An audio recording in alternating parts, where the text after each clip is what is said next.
My name is Will Wright. I am your political host, and I'm joined by the ever-faithful Josh Bertram. And this week, we have a wonderful, phenomenal guest named Olivia Troye. And we are so excited to have her. She worked in the Trump administration as Vice President Pence's Homeland Security and Counterterrorism advisor, as also worked on the coronavirus task force, and is now the director of the Republican Accountability Project. And we have a ton of questions for her. So thank you, Olivia, for being here. Yes, I'm excited to join you all, and I'm looking forward to our conversation. And hello to everyone who's listening. So when Will was reading all that, I felt like I needed to bow before you and somehow pay homage or pay taxes or something. I don't know. Yeah. Well, I'm a big advocate that you should always pay your taxes, but only give them exactly what you owe and nothing more. That's my idea. That's right. Well, we're gonna dive deep into a lot of different topics that are happening in the news right now. But before we do that, I've got to ask you, because you have a lot of experience in national security, Homeland Security, intelligence. What's the deal with UFOs? Can you break news and tell us that the Havana syndrome is a result of UFO attacks? What do you know? Well, I'm not a UFO expert as much as I did want to be an astronaut when I was young. So that's about the extent of my expertise on space. I did go to space camp. So I guess by that definition, I am an expert these days, depending on who you ask. But I don't know. I keep an open mind. I think there's a possibility that UFOs are real. I'm not a conspiracy person on it. But I don't know. I think that there could be life on other planets. I don't rule it out. I mean, here we are on planet Earth, and I'm, I don't know. I don't know what life is like on other planets. But I certainly, I think the reports of the military, I've heard from unconfirmed, I've heard from colleagues at the Department of Defense who have said there is some reporting there, and they don't know how else to explain it. And and I don't know, I don't know. We could be looking at this 50 years from now, and there'll be an alien sitting next to the next person who's on a Zoom call or whatever technology is, and we'll be like the Jetsons, and then somebody will look back and be like, you were wrong to question that it was real. So, I mean, stranger things have happened, right? So, this is true. Yeah. I was telling somebody, that probably one of the most beneficial things above, in addition to a lot of other things that came out of Trump's last coronavirus, plan, was the formation or the release of this UFO report in June, I think it is. So I'm definitely looking forward to that, but that's not the reason we brought you on the show. But so you did work in the White House, and I was wondering if you might be able to start us off a little bit about, what it is you did in the White House. I kind of mentioned it briefly in the intro, but it's probably not doing you any sort of justice, because I know that you did a lot of stuff, and I'd love for you just to kind of educate our listeners on that. Yeah, so I spent almost 2.5 years on Vice President Pence's staff. Look, I will still say today it was an honor to be able to serve in the office of the Vice President, because not everyone gets that opportunity, especially as a career intelligence officer. And so I took that role very seriously. And every day I would say that I walked in the White House, through the White House gates, and every late night that I spent there working very long hours, I would always take it in. I always remember walking out of the Eisenhower Executive Office building and looking over at the West Wing. And I always took a pause to appreciate the fact that this is an amazing place that I was working in, regardless of politics. It was a people's house. And I never really forgot that. And I forgot, and I always thought about the people out there who don't get the opportunity to come to DC or don't get to experience that, right? And here's a little, I'm a person who grew up in El Paso, and never in a million years did I think, growing up back then on a border town, that I would be walking the White House grounds at such a senior level and really getting to advise on serious issues. And so, I had the Homeland Security portfolio. It was very challenging. I think many of my colleagues on the national security team would say to me that they never would ever want the portfolio I had because it was domestic facing a lot of the time. And, there's one crisis after another. It was dealing with natural disasters and hurricanes and tornadoes and, challenges to our critical infrastructure and what was happening in cybersecurity to mass shootings, which were abundant and still remain abundant today. And the aftermath of that and the pain that you see the families go through and just the fear that still exists on a daily basis of when events happen like that. And then, touching upon some immigration issues that really felt more on the domestic policy side of the house, but it was certainly something that I tracked because I was detailed from the Department of Homeland Security. Immigration and border security are issues that fell in my portfolio as well. And then I had emerging events globally. So I tracked global counterterrorism efforts. I actually have I have an extensive background in counterterrorism. I was mostly focused for a really long time on global terrorism, focused on the Middle East region. I had deployed to the Middle East region. And so I had the Middle East and Africa portfolio. And a lot of people don't realize, it was crazy because since I had the Homeland portfolio, my colleague left that covered Latin America. So for 7 months, I was also the Latin America and Western Hemisphere advisor on the team. And so it was really just sort of juggling a bunch of portfolios that kind of sort of crossed over each other. And because of that, I was the de facto United Nations advisor. And so I was the lead for taking Vice President Pence to the United Nations General Assembly week and tracking head of state engagements and trying to make sure that he was engaged in a policy level. He really wanted to be more engaged policy wise. And he wanted to kind of take steps in that area. And you saw him do this on issues like Venezuela, which I didn't start off covering for him. My colleague did. But once my colleague left, I had to lift a portfolio and take over for him on it. And so I really just kind of saw firsthand what was happening in the tri-border region in Latin America. It's a passion of mine because I grew up on the border. I have a passion for Latin America. I wrote my college thesis on, actually my master's, I wrote it on transnational organized criminal organizations. And I actually wrote it about Hezbollah in the tri-border region and what was happening there. So, I covered a lot of different things. I think I was referred to as a bad news bearer on the team. Because when I was walking down the hall, it was usually not because I was coming to tell you anything positive or good news. In fact, when I did, it was like a shock to people that I was, it's so-and-so's birthday. And they're like, oh, thank God. Okay. I thought you were telling me there was a mass shooting or there was a tornado that just took out, one of our towns or something like that. And I'm like, no, I was just calling to tell you that we have cupcakes. Cupcakes in the break room. Yeah, cupcakes in the break room. No need for alarm. Oh my word! That's so. One thing that it makes me think is that I've dealt with volunteers, and not nearly anything as important as national security, but volunteers or like when somebody leaves like a small business. My wife and I planted a church, and it's kind of like having a small business as a nonprofit. But I guess it's interesting to hear that like the Vice President of the United States will deal with the same staffing issues that like a small nonprofit will deal with. Like when someone leaves, you're like everyone else has to take up all this like other burden.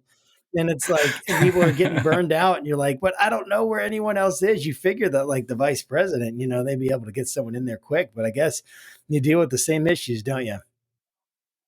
Yeah. I mean, it's a vetting process and a clearance process. And then also it's just sort of, I think for Vice President Pence, I'm sure that it is that calculus has changed on me more recently, but it's really about building trust and having a team that he felt comfortable around. He keeps his cards very close to his chest, and it takes a while to build that rapport with him. But I think I was very fortunate. Some people would say that's unfortunate. I know there are a lot of people who do not like Mike Pence, But, I got to see the vice president a lot, and I never took that for granted, just because it was, it's still the vice president of the United States. And I was, my job wasn't really to weigh in on politics and the politics side of it. My job was really to stick to facts and to just give him the information about what was happening, to inform him. And then it was up to the more political side of the house to decide how they were going to handle it. Did I vocalize an opinion at times? Surely.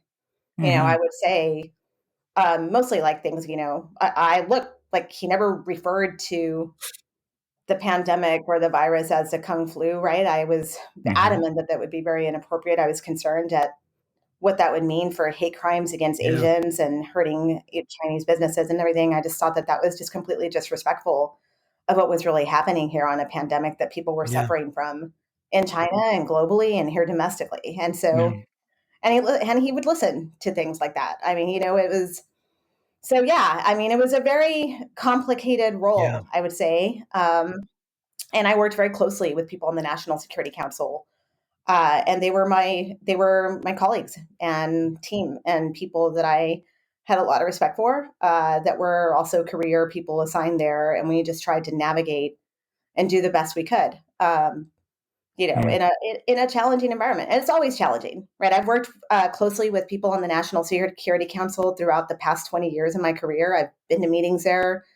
I understand really how the U.S. government and the national security apparatus works and comes together to make, informed policy decisions or how policy gets made in the government. And that was no different, except for I think that it was a different kind of environment that we were facing in the former administration. Yeah. Now, Olivia, how did you get into the national security arena, or what interests you about it? And because I'm really intrigued. Josh and I yesterday spoke, I think, but with a colleague of yours, Paul Rosenweig, and he he was explaining to us, which we haven't recorded yet, but about how he got into cybersecurity, and we just thought it was really fascinating. So I'm curious on like how did you get into what you're doing? Yeah, look, I started actually in politics. I started at the Republican National Committee very early on. I interned there. I was an Eisenhower intern. I did political campaigning and education and coalition building with Latinos and just different coalitions. And I started in political campaign training originally. And I was inspired by Mexican Americans serving in Congress, some of the first ones. And so that's really where I politically started my career in. And then 9/11 happened. And that was really where things changed for me, because I wanted to be more sort of on the policy side of the house. I really wanted to work to ensure that nothing like that ever happened again, or work to kind of counter that. And so that's where I started my career early on in the Pentagon. So I tell people I grew up around the military because I was in my early 20s, and that really shaped my career. And it definitely made me a morning person, because I was not a morning person. But let me tell you, I had this Army colonel who really kicked my butt into shape. So, because he was like, "Yeah, we're not strolling in here at 8:30 in the morning in the Pentagon, young lady. I'm here at 5 o'clock." Getting the coffee going, and 3 hours later they were already halfway through the day already, and I'm rolling in. And so that was a good lesson for me, I think, early in my career. And it really it taught me a lot of I think good life skills to be around such an incredible apparatus of people who had been deploying and who really had defense and national security experience early on, that I think really molded my view of the world, and getting to work around such expertise at such a young age. I know that I was very fortunate that, especially as a civilian, right? Getting to, I deployed to Iraq. I was Ambassador Bremer's aide, believe it or not. And so, and I got to work with people like Ambassador Kennedy and some really great minds who really understood a lot of the global dynamics firsthand. And I knew General Myers. I got to fly on his aircraft, and all of these moments sort of I never took for granted, because I was always, it was always a reality check for me to be like, how did I end up here around these people as a 20-something-year-old civilian. And look, I was junior. I'm not claiming that I was, solving the world's problems. I know, like, I've heard some of my colleagues claim that, and I'm like, no, you weren't. Come on. I was getting coffee and scheduling. That's where we all start, right? But I will say it is important to be respectful to the staff and the people that are getting you in coffee and scheduling, because they will make or break you sometimes. I agree. And they see and hear everything. That is amazing. Something you said a little bit earlier that kind of cued me into a question that we had was like something to the extent that it was working. It was the environment and working in the Trump administration. You had made an allusion to that, and we've had some people on that were not former Republicans. They still, I believe, consider themselves Republican, and yet they don't like where the Republican Party is headed, or where it seems like it's heading. Like someone like Joe Walsh was on a few weeks ago, or Amanda Carpenter we had on, and they had a turning point though, where they decided that enough was enough, And part of what's so interesting to us is like, what was the tipping point for you in that, as much as you feel comfortable you can share? No, I think, I will be honest and say that I, as a Republican, I started to have concerns starting actually back in the Tea Party days when it really started to surface, because not with everybody that was involved in that group, but I felt that some of the rhetoric was leaning towards more extreme statements. Look, I am a daughter of immigrants. I was a first generation college student. My mom is from Mexico. She grew up on the border. She grew up in Juarez, Mexico, which is always a lot of the time in the news, as you're well familiar. But my parents raised me with very conservative values, and really with the goal of that of hard work pays off, and that the American dream was possible, but no one was gonna give it to you. You were gonna have to work every single day towards that goal. And so I think the Tea Party, some of the things that were happening sort of gave me pause. But I always, I looked up to people like John McCain. I grew up in Texas, so I was a supporter of President Bush. I was a Schedule C, is what they call it, a political appointee very early on in the Pentagon under the Bush administration after 9/11. But I think as Trump became the candidate and becomes, the primary nominee for the Republican Party, I found a lot of his rhetoric offensive, and I found it very divisive. And it was hurtful. And I was concerned about the direction of the country under someone like that, and what it would mean going forward, and the long-term implications of that. And I certainly saw that play out firsthand. My job is really in the White House as a career intel officer, but I saw the travel ban, as it's called, the executive order, get launched. I saw a lot of the border security things, and some of the things I think were important reviews and needed to happen to get fixed, where we actually improved screening and vetting processes for travelers and things like that were legitimate things that I think the national security community worked on, right, as a team, holistically, of professionals who were really looking at this from a very fair way. But there were also extreme things happening where it was very obvious that Stephen Miller had a very, very extreme agenda that he was trying to push under the guise of these other things. And that, I think, was very concerning for me. I think one of the lowest points being in that environment was things like the child separation. That was hard. It was hard to watch that happening, especially as someone who understands the plight of these families and the struggle and what that was like. And my border town certainly took the brunt of it, right? I mean, they were trying to figure out how they were going to handle this. They're still trying to figure out how to handle what's happening at the border today. And for me, it was like, why aren't we actually fixing the immigration system? Like, why are we mudslinging instead? Why are we not coming together to really actually figure out a solution? Because so many presidents have struggled with this problem on the border, right? This isn't anything new. And I think that was where my heart was in on it. And it was challenging. I think the last straw, which is probably for, if you've been tracking, like when I decided to speak out was really when it came to the COVID pandemic. It was something that I think was so detrimental early on something that we knew was going to be a big deal. And I was very disturbed about what was happening in terms of the honesty I would say like the lack of honesty of communicating to the public on what this was really going to be, how people were going to be affected, and really the playing of, honestly, red states and blue states, Republican and Democratic states against each other. Because for me, as a national security professional, we needed to be united against this invisible enemy, right? I mean, there was nothing partisan about it. It was about actually protecting Americans, which would eventually lead to protecting the economy, right? Because it was going to damage the economy. And so to me, it was all one comprehensive crisis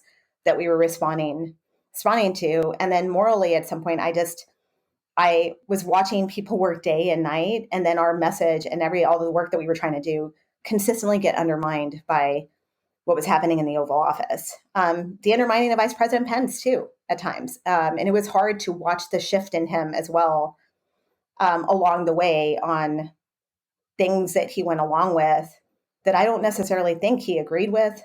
I certainly heard him express displeasure at times.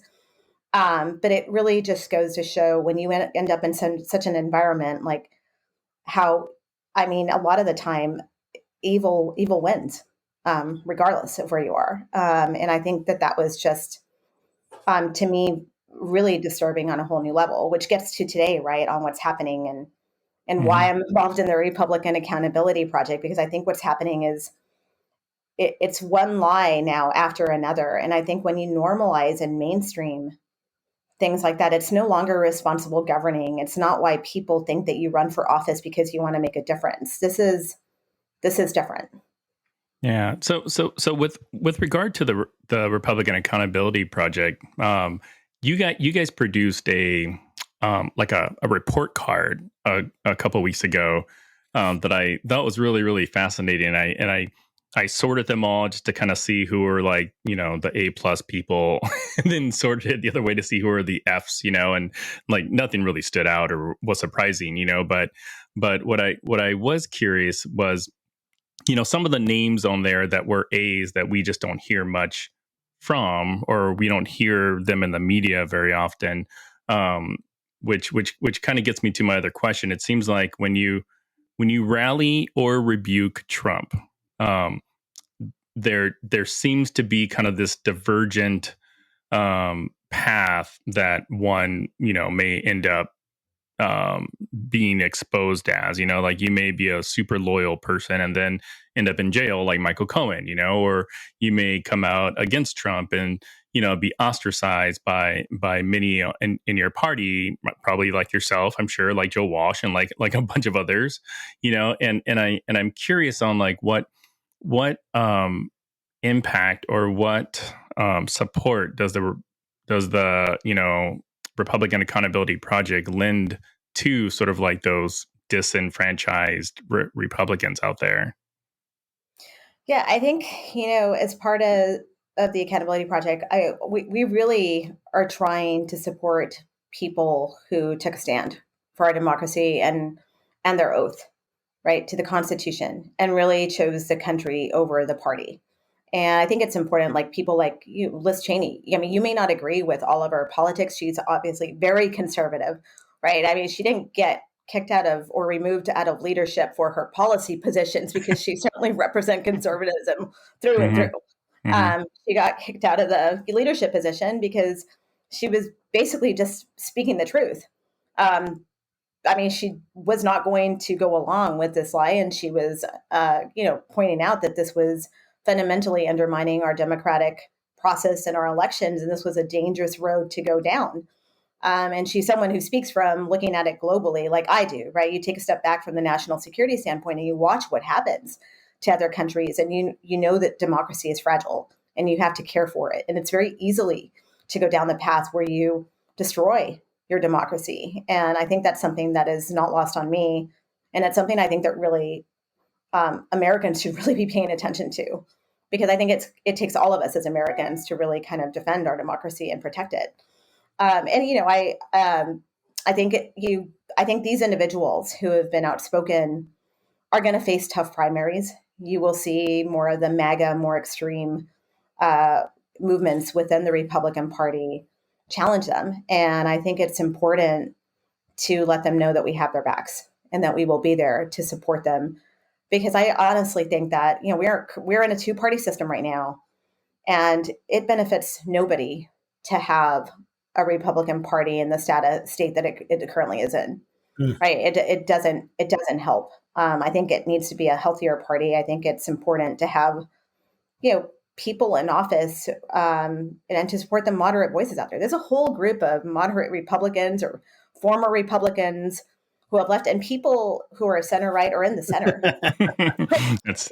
You're raising your hand, who are trying to figure out where they fit in now, and it's hard. And I think it's going to be important to push back on some of these dynamics. I talked to some of my big, Democrat friends who I adore, and I've been friends with for a long time. And a lot of them are just like, no, it's going to be blue across the country. And I was like, the reality is that that's just not true. And for me, I want there, if there is a red state or if there's a red district, I want it to be an actual conservative who believes in democracy and to doing what's right for the country and coming together to the table to figure out how we solve problems. That is what I want to represent that district. I don't want a Matt Gaetz in office. I don't want a Marjorie Taylor Greene in office. And that is principally where we're at. Yeah, it's interesting because so Josh is a conservative, I'm liberal, and part of, I guess, my interest in what's going on is I kind of feel like that GIF of Michael Jackson eating popcorn, watching people have arguments, and part of my fascination is I wonder where this is going to lead, is it just going to be the complete Trumpification of the entire Republican Party? And what is that going to look like? And is Trump going to be nominated the Speaker of the House? And just from a purely academic standpoint, I'm somewhat intrigued, but from just a pragmatic standpoint, I'm terrified. And I just don't know what to expect. So how do you see this panning out? If you were a historian 100 years from now, looking back at this time, how would you predict this whole thing kind of, ending? I think there's no denying that Trumpism has a hold of the Republican Party right now. That is really the stronghold, and that is the base. And I don't think that we are going to see that fade anytime soon. As I've been told, and I'm actually very depressing when I talk about this topic, that I paint a very grim picture. So I'll apologize now in advance for saying that. But I think that is just reality, and something that I've accepted, and I know that is where it is. But I think that it's going to take a few years for the party, I think, to basically implode. And all we can do is try to push back as much as we can. And I will say it first, I don't have a problem. I mean, for me, it's about the country over a party. And my loyalty is to our Constitution and to America and to the American people. That has always been my loyalty in my career. And so if it means supporting a moderate Democrat as a recovering Republican or radically moderate conservative, as I refer to myself these days, I don't know what that means really, but that's how I feel these days. I will do it, because I think that matters, and I don't have a problem with that. I am not one of those people that is it doesn't matter, I'll support MAGA, the least of MAGA, or no, that is a red line for me. And so I am not a person that's Republican no matter what. Not in this moment, and this is not where I think. And I know that I'm probably in the minority on that right now. There are a lot of people who say, no, it's, I'm a lifelong Republican. That's my identity. Well, I get that. I was there and I completely understand that. But I think that it is important that at some point you're going to have to make a choice, and you have to say that what's happening is not okay, and you don't waver on it. And that is where I am that today. makes a lot of sense to me. I feel like I'm a political orphan, where, I had some parents that were there, politically. And then now it's like, I don't know, like you said, I don't know where I belong. Where's my family? Like, it's not the far right. And I think about one of my favorite phrases is from a very conservative, Christian, evangelical Christian leader, but he says, the Christian right, if you don't like the Christian right, you're really not going to like the non-Christian right. And what I feel like is happening is the non-Christian right is now becoming the political, force in the Republican Party. And that's very scary to me. And as I'm looking at this, like, report card, it doesn't look, there's a whole lot of poor and very poor ratings on this. Yeah, the outlook is grim. That report card, which is very, very fascinating to me as I'm looking through it, and mediocre, not too many excellent and okay. I like that there one is okay and then it goes to excellent. But when I'm thinking, like, I guess my question is, as I'm looking at this, is we're coming up to a midterm. You just had Lindsey Graham. He said, well, I accept the results of the 2020 election, in May of 2021. Yeah, good job. Yeah. I'm so glad for you. I accept the results. So you just have that, right? And he's saying we need to focus on the midterms. So for just like normal people like me who are like in center right, which, again, now I feel like I'm just in no man's land. But what do you think we should do? You're not alone. You're in the no man's land where there are a lot of people out there who feel like they're in no and man's that's land. what I'm sensing. So what do you want to say to the people in no man's land as we're coming up to this, midterm election? And everyone wants you to take sides. Everyone wants you to go to the conservative media. Like, we have so many options available to us. So should we pay into the Daily Wire and do their new thing to go against cancel culture? I know this is a big question, but what do you think we should do as just, regular old people as we're moving forward into this upcoming midterm? I think it's really important to educate ourselves about candidates and what's really happening here, especially when it comes to the midterms. And I think that now is not the time for apathy. It is a time to get involved and really get to know the candidates that are running and get involved in those primaries, become an active participant in our democracy. I think, that's what, I think happened in the 2020 election. I think a lot of people came together to really change the course of what was happening here. And I think it's going to need to happen again. And I think we're in this for a while. I think this is going to happen for several election cycles where we are going to have to really actively work to, I would say, purge a lot of these extremists from office. And unfortunately, most of them are on the Republican side. I mean, they're on the far right of it. And, to your point about the non-Christian extreme angle or whatever, I think what I have always found so super offensive is a lot of them who cloak themselves as with the evangelical Christian when their behavior is so hypocritical. I can't tell you, that is something that I just I find it so abhorrent and it makes me upset. Just like the backing the blue narrative that was pushed. I love our law enforcement and I love our military. And that is, I am a Homeland Security person. And yeah, do I think that there needs to be some reform there? And yeah, we've seen a lot of bad things happen. But fundamentally, yes, I think I back the blue. But I don't back the blue in a hypocritical manner. And it is angering and infuriating to say you back the blue, but then, when you talk about January 6th, disregarded, right? When there's images of law enforcement getting attacked and they're doing everything they can.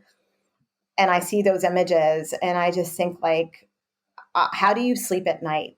How do you look yourself in the mirror at night and think that this is okay? Right. Wow. So the with regard to faith, I want to kind of change gears here just for a minute and talk about faith in the White House and national security. I guess maybe for starters, like are you a person of faith? I am, but I will say this: I have always been very compartmented about it, if that makes sense, because Mm-hmm. I've always, I'm a private person when it comes to my faith. I was raised Catholic. My mom is very, very Catholic still. And but I've not mixed faith in my job at work because, when you're in national security, you really kind of separate things. I mean, I check my politics at the door. I didn't, I know that it may seem otherwise now that I've spoken and I'm on the other side of it. And truth be told, I never, if you would have asked me even a year ago that I would be where I am today, I would have thought that you were completely off the rocker. And I would be like, no, there's no way. I don't know who that Olivia is. There And now here I you am. are. So that's just not how I was trained. You're trained not to talk to the media. This is just not the world that's familiar to me. So I think that, I'm more of a private person of it, but I certainly think that it certainly guides me. And I do believe that you reap what you sow and that, you treat others with respect, like you would want others to treat you. Yeah. I mean, when most people think about faith in the White House, especially during Trump's administration, they generally think about Pence and they think, okay, well, that's obviously why Trump picked him because like Trump, without being too overly judgmental, was probably not necessarily a man of a lot of faith. I'm speculating here, but I think I've got good standing to make that assumption. But they think of Pence, like, okay, Pence is sort of like a very faithful person, and I'm curious on how much did that play into, say, Pence's decisions and stuff. And I'm taking it on good faith that Pence is actually a devout Christian and actually does all the things that he says he does. If not, I'd love to hear about it. But like when Pence came out against Trump, or maybe stated differently, when Pence was compliant or supported some of the Trump things, I would just find that really difficult to so I don't know, to just be behind if you were a person of faith. So maybe like can you speak on that at all? Like how does a person like Pence that has a faith, reconcile, the decisions he had to support or make? Yeah, I mean, it's a fair question. And I think that I personally at times wondered that as well. Like I never saw Trump pray ever in my tenure in the White House anywhere. And like I say that as a person who doesn't, engage in religion in the office normally. I saw Pence pray every single day. Um, even before meetings, or I saw him really, and I heard him talk about his faith every day that I was around him. And so I think, every staff meeting started with a prayer that we had when we had all staff meetings. He would refer to his faith. And there were conversations that I certainly had with him directly where he would speak about God and he would say, in this moment, or he would refer to God and say, well, God doesn't give us more than we can't handle, like things like that. And so do I think that he is a man of faith? Yes. I do think that he practices it. It is something that he strongly believes in. It's who he is. I will say that in the evangelical community, it was really interesting meeting with a lot of the groups because sometimes, they would let it slip out how much they detested the current president at the time. But they always separated it. And they really like kind of drew a line between Pence and Trump. And I always found that fascinating because I was like, you do realize that this is the Trump White House, right? Like Pence is part of this whole thing. But he was always seen differently. And I think part of it in my conversations with some of these groups and people was that they felt that he was the calming sort of voice of reason at times when it was needed. And I think that he was seen as they were just grateful that he was there in that role, because they felt like hopefully it was, it would be, less worse, I guess, in things that he was doing. I do think that at times he weighed in when he could, trying to do that. But I also think he was an enabler in a lot of things. And there were definitely moments where I wanted him to, for example, condemn white supremacy, or I wanted him to say Black Lives Matter. I don't think there's any problem with saying that. And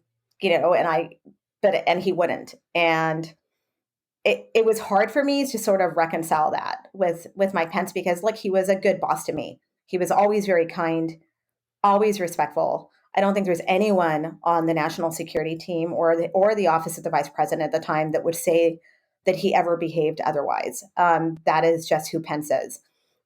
He is the consummate gentleman, and he was always respectful to people on the task force. Even when he disagreed with the doctors, he never spoke to them the way I heard Trump speak to them at times. And that's, to me, that is really a sign of your faith and how you treat people and with respect. And that is who Pence is. And, I sometimes wonder, like, does that play a role today? I keep wanting him to just be stronger and, condemn Trump and walk away from it and walk away from Trumpism, but he can't seem to do that. And I have to say, I was really upset after January 6th and what had happened. And, his life was put at risk, and so was the life of many others. And then he writes that op-ed about election integrity, which kind of leans that direction of the big lie. And I was just like, what is it going to take? I was hoping that he would just take the party with him, right? I was hoping that he could say, all right, so I somehow survived the past 4 years and people called for my hanging and I didn't get hung by the grace of God, I think he would probably say. Right? And so this is over. This has gone on and the train has fallen off the tracks and we're going to start moving in a different direction. But he hasn't done that, right? And I think when you look at a lot of others, it's shocking to me to see like Nikki Haley and others, people that I used to look up to and think, hey, that's a smart woman. She's, she survived the Trump administration. She's one of the only people that got a farewell in the Oval even after she's leaving. I mean, how do you pull this off? And then she turns around and says, I'll support Trump, and they're all back in on it. And that is just what's really disappointing. I got so much stuff stirring in my brain as you're talking, because it really resonates with me. And there's this part in the book of Acts, which is kind of the history book for the New Testament or the Christian church. It's like the earliest history book, and Christians consider it, like a scripture. And there's this part where the apostles are taken before this like group called the Sanhedrin. They are the authority in the Jewish world at the time, and they basically say you can't say the name of Jesus anymore, and they beat them. And their response to them is that I have to obey God over man. Like, I'll obey men to a point, and then once it crosses that line, I have to obey God over man. And it's almost like you're looking at, like, it feels like the evangelical church has been like just this political puppet of times of the Republican Party, and vice versa. Like, they both benefited from each other, I think, and kind of an unholy matrimony of sorts, I would say. And I think that, like, so when you have these, like you have all of this like interconnection there, it seems to me like it's going to be more difficult to be someone of outspoken faith in our political climate. Like, it was a place where you could, in outspoken faith and conservative values, like I would say really biblical values, overall, it's going to become more difficult. That's just my opinion. So when you are a person of faith, and you said you grew up Catholic, and Mike Pence was there and he was praying and things like that, like, how do you find people reconcile or figure out the tension between obeying God and man, between their faith and the political decisions they have to make? I mean, you said you basically compartmentalized, but I feel like that compartmentalization can only go to a point, because even for you, it seems like there's a breaking point, right? Where the compartmentalization didn't work. Now, maybe that wasn't faith-based in that decision per se, but it was this, hey, there's a line that's been crossed now.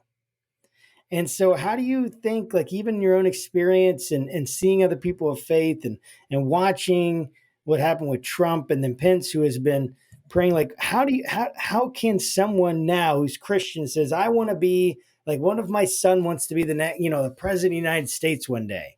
And should I pray for him to be the president of the United States? Or should I say, no, God, never let him be the president of the United States, because that means he's not going to be a Christian anymore, and he's going to be, whatever, a racist and a crazy person. No, but like, what's going to I want my son to believe, or my daughters to believe they can be the president of the United States, but I never want them to do that at the cost of their faith. So what do you think? Can we still do it? What's the road ahead?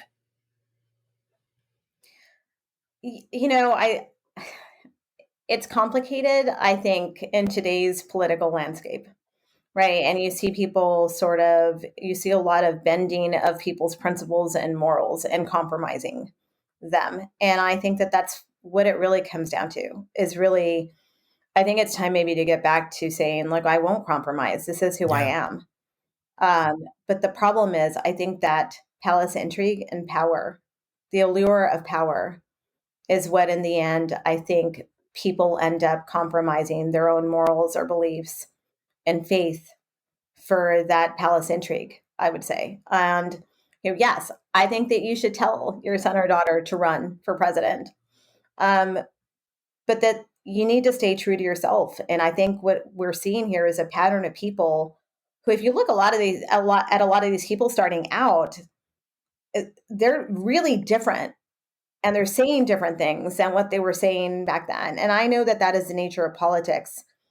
But I really hope that we can get back to a place where we get back to actual people who are running based on their principles and representing their constituencies, rather than sort of the politics of grievance, I guess, that we're seeing now, right? Where it's really not based on, we're not arguing over taxes. We're not arguing over real policies. We're not solving the immigration situation, right? It's more just divisiveness. And I think that, I think it's actually scary, because it seems to be that right now that's what sells. And I am concerned about the fundraising that some of these people are doing based off of sort of this behavior. And I think that is incumbent. That is where I think, donors are important, and paying attention to what's really happening here. And where are your values in terms of where you're donating and the type of people that you're supporting. But I think I still believe that there are so many people that are truly good people, that are people of faith. And you don't want to discourage the true people of faith from getting involved in politics, right? Because at the end of the day, it's about your moral compass and your integrity and the greater good. And if you really are a person who subscribes truly to those beliefs and values, then that is really what's going to be your call to serve. And I think that speaks to many different, whether it's faith or just, your dedication to the country. I think there's a lot of people who have lost that. I think they've lost their way in office, and I know people will criticize me and be like, Olivia, this has been happening for years in the Republican Party. You've been living under a rock, and Mike Pence is a terrible person in Indiana. Like, I was not involved with Mike Pence back in Indiana, right? I came there to the White House to work as his Homeland advisor, and really to try to do the best thing I could in that role. And do I think, I wish that Mike Pence was a stronger person when it came to that politically. But, at the end of the day, he decided to go work in a Trump White House. And when there is, what you're getting into when you do that. I mean, Trump does not, the one thing about Donald Trump is that he is, as much as, he calls fake news, he is not fake. He is who he is, and he shows you who he is repeatedly over and over again. Yeah. I don't know when some of these Republicans will ever learn that the loyalty only goes one way. It is not a two-way loyalty street in the Trump world. I don't know why it's so hard for them to learn that lesson, but the rest of us certainly see it. But yeah, no. And I think, I think faith is critical in our country. And I think it's, to be very candid, I think it's been hurtful what has happened. It has been hurtful to Christians and people, communities of faith, on what's happening here politically, because I think that same thing. I also caution people, when people talk about, socialist Democrats or whatever, I hate that term. I don't like that, because it's again, painting a broad brush. No, they're not socialist Democrat. Biden is not a socialist. Like, okay, you can joke at that, but you've taken it too far. Right. Yeah. And I think when you make blanket statements like that, or when you turn around and say all Republicans are racist, no, that's not true.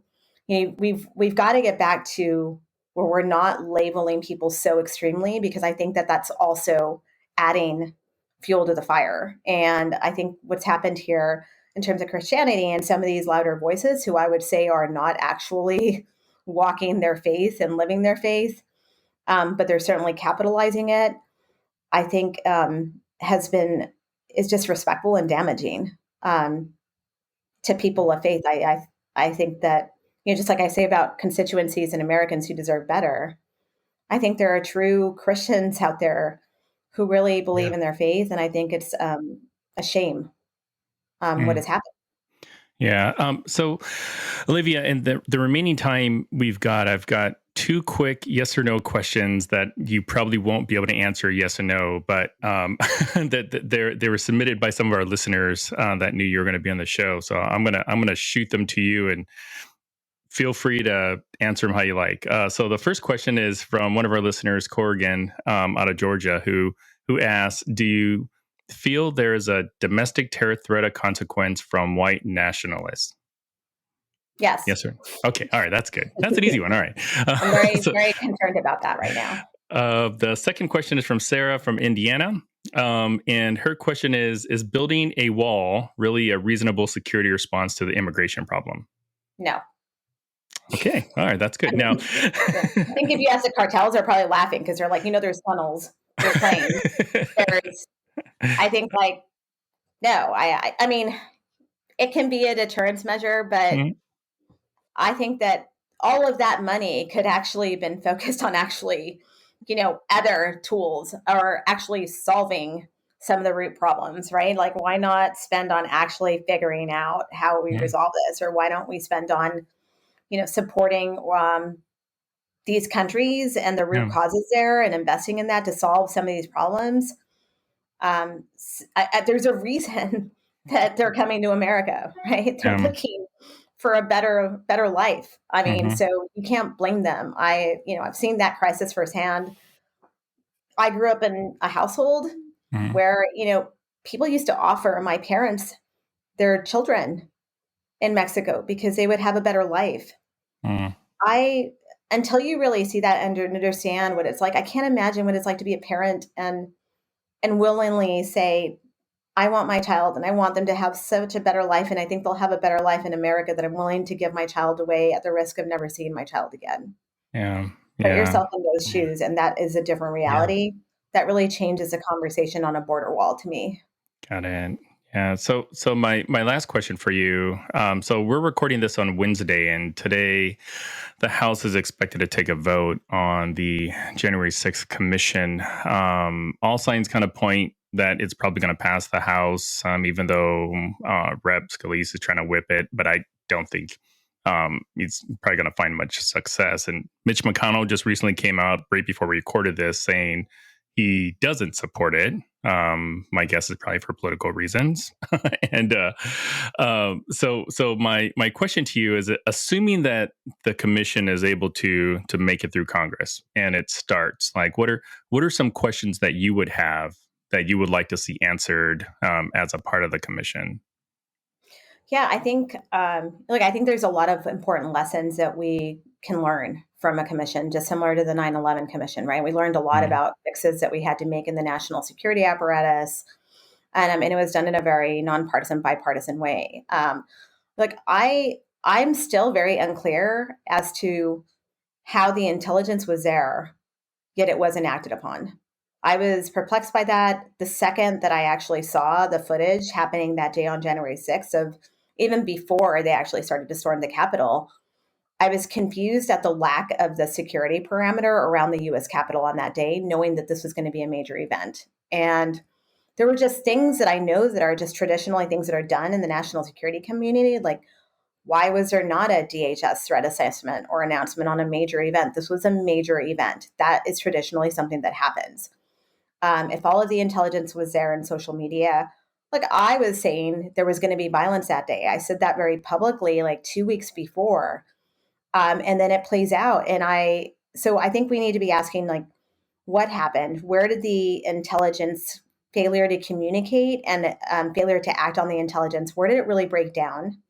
Why was there not security set up around the Capitol? Like, I mean, when I walked around DC last summer, before that, in summer of 2020, I mean, you would have thought we were back at 9/11 with the amount of fences and everything for protests and everything that was happening. That was not really there. It was like looking at two very, I was just very confused about the entire thing. And I would be asking, I would also be asking, like, who were the actual people, even though we all know the answer to that by now? How are they communicating? It seemed like a lot of them knew where they were going in the Capitol. They had maps and everything. How did they know all that? Why did they know where to go? And I want to know, why did it take the National Guard so long to deploy when you have people like Larry Hogan calling and saying we need help, when you have people within the White House or within the Capitol saying we're getting overtaken, like the law enforcement has been over, like they can't hold the line anymore? Why did it take so long? And I also want to know, what was Donald Trump doing? Why did he not?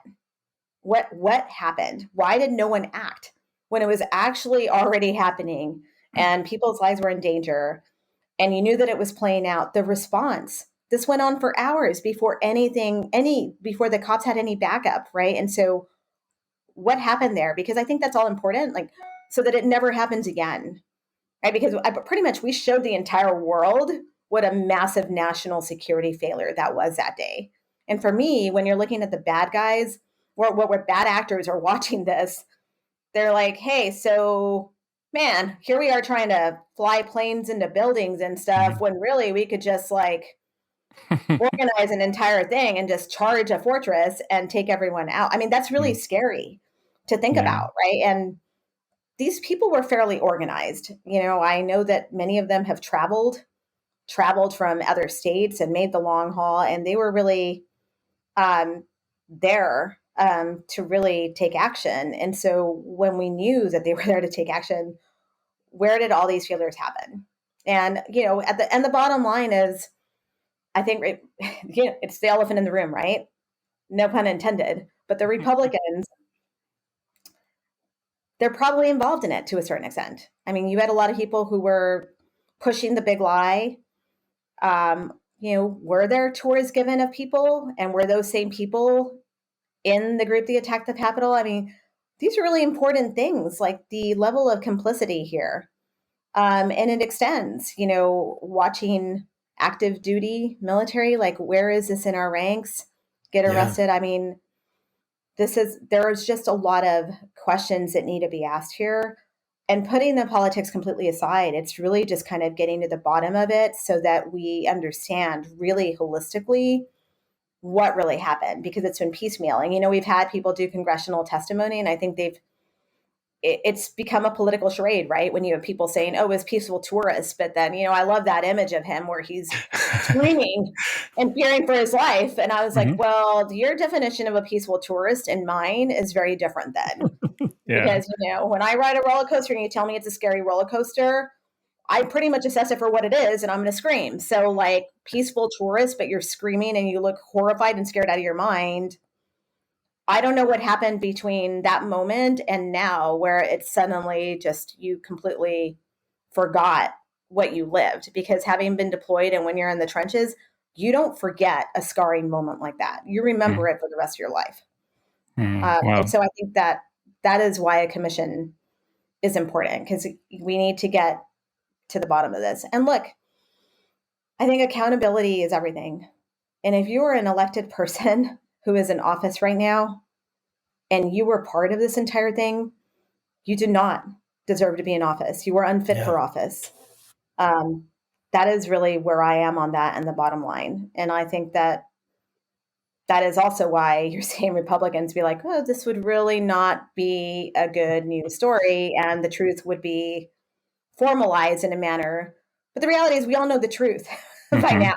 It's pretty well, it's pretty, the writing is on the wall. Yeah. When I read a lot of the I don't know, the charging documents from some of the people that have been arrested by the FBI, you do see this theme of why they did it. And it's almost like a lot of people that were involved just want to turn a blind eye and say, well, it wasn't Trump, But, you got people, I think I read one just today where they're like, yeah, like Trump was going to, claim insurrection act thing, and then he's going to bail us all out of jail. And it's not just like an isolated event. It's like there's a lot of people that are charged that have that same mentality. I would love for them to subpoena Trump. I don't know if that would ever happen, but I think that would answer a lot of questions. What would Mike Pence say about that moment? Yeah. Exactly. Well, maybe we can get him on the podcast and find out. There you go. Just ask him. Thank you so much, Olivia, for spending some time with us. We really enjoyed it. We appreciate your insight. We love having you on. We'd love to have you back sometime. And just good luck with the Republican Accountability Project. And if there's anything we can do on our end to kind of help, don't hesitate to ask. Thank you. And I think the important thing for the Accountability Project is, if you're interested, get involved, reach out to us. We will certainly want, run for office if you're interested in it, right? I think now is the moment really to get involved and be more active, and really take an active role right now, because what is happening right now is obviously not okay. I'm really worried about what this means for the next decade for our country. Yeah, me too. Well, hopefully, maybe going back to our earlier conversation, maybe UFOs will come well before the next election. So maybe they could pick up a few bad apples in Congress right now and take them with them and isolate them. Yes, Mars is nice this time of year. So I've heard. Yes. I don't know. Well, thanks so much for having me on. Yeah, thanks again, Olivia, and we will see you next time. Great.